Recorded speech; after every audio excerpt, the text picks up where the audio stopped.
Good evening and thanks for joining us. And despite the number of big stories we have, all anybody wants to talk about is the Canucks, really. So. Yes, Correct. It's probably going to go down in history as the strangest series ever in Stanley Cup final history. And Game 7 is going to be a big one for sure. It's going to be a big one. Gerard, what are we looking forward to for the weather? The weather is continuing just how we've seen it, and we're running a risk of some thunder showers later on. Let's have a look at that picture there. 19 is where we've gotten to eventually since at about 3 o'clock, and holding steady at that. 64% is that humidity, and it's steadily rising. The winds out of the west at 24. The UV index is heading on down. And as we compare across the region, overcast conditions throughout. 19 in the Lakeland and in the Battlefords, running at 17 as well, with a severe thunder warning out in effect for the Battlefords. What we're going to see later on in terms of the precipitation, we'll find out in our second installment.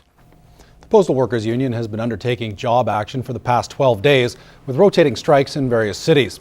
Canada Post announced today the mail service would be reduced to just Mondays, Wednesdays and Fridays. But the two sides disagree about the nature of the latest move. Canada Post has basically locked out the letter carriers. They all came to work today, ready to work, and Canada Post told them there was no work for them. Canada Post announced the corporation has lost $70 million since the rotating strikes began, but refused to characterize the work reduction as a lockout.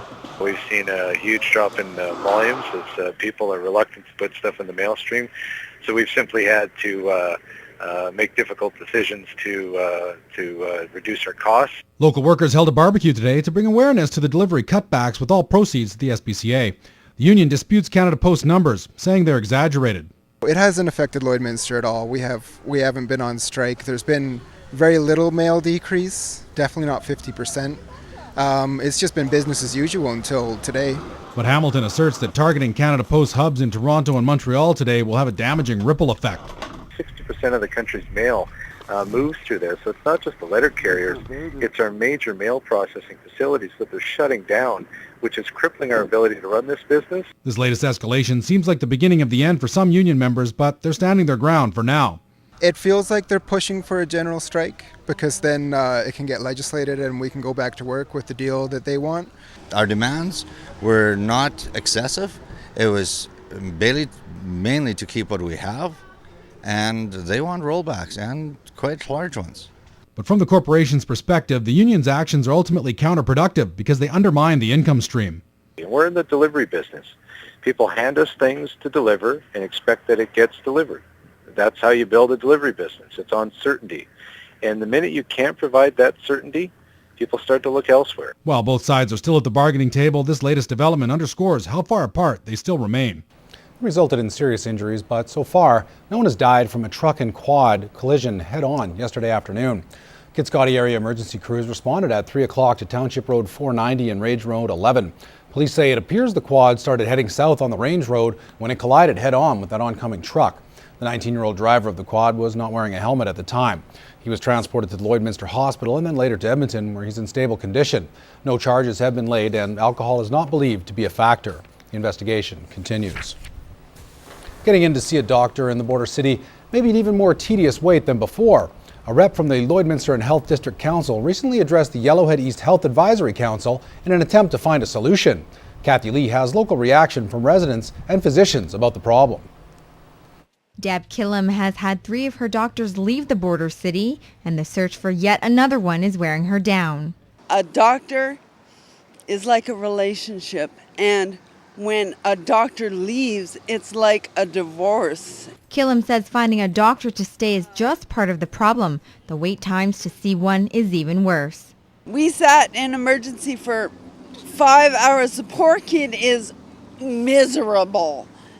And there were people all around coughing. It breaks my heart to see patients come to me and beg me to take them on as patients or beg somebody else. That really should not happen, especially when you're sick. The catchment area for Lloydminster is 43,000 and the number of doctors here isn't close enough to serve the community. I think the standard for our population would be about 29 doctors, and we have today about 19 full-time equivalent physicians. But local doctors feel 10 more is just the least they'll need. This is my 36th year in Lloydminster.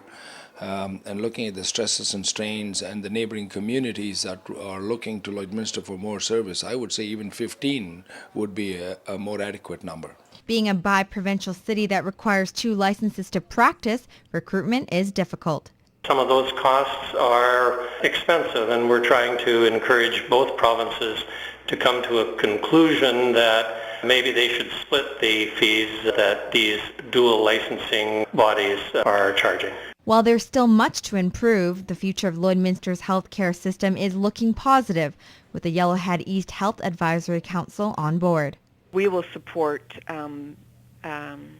Alberta Health Services working with Saskatchewan to ensure a better system in the hospital in Lloydminster. Kathy Lee, Newcap News.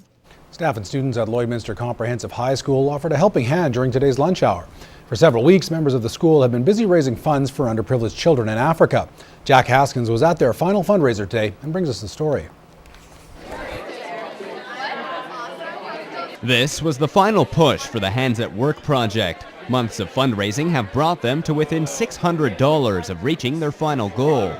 We have a small community in Malawi that we are supporting this year, and there's about 50 children that we hopefully will have one hot meal a day and their education for the year.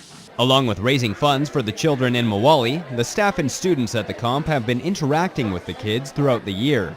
To be able to communicate with these children, they're writing them letters and have a relationship built with them, and to these children in Africa, it means the world to them. It's not only the money, but the relationship that we're building as well.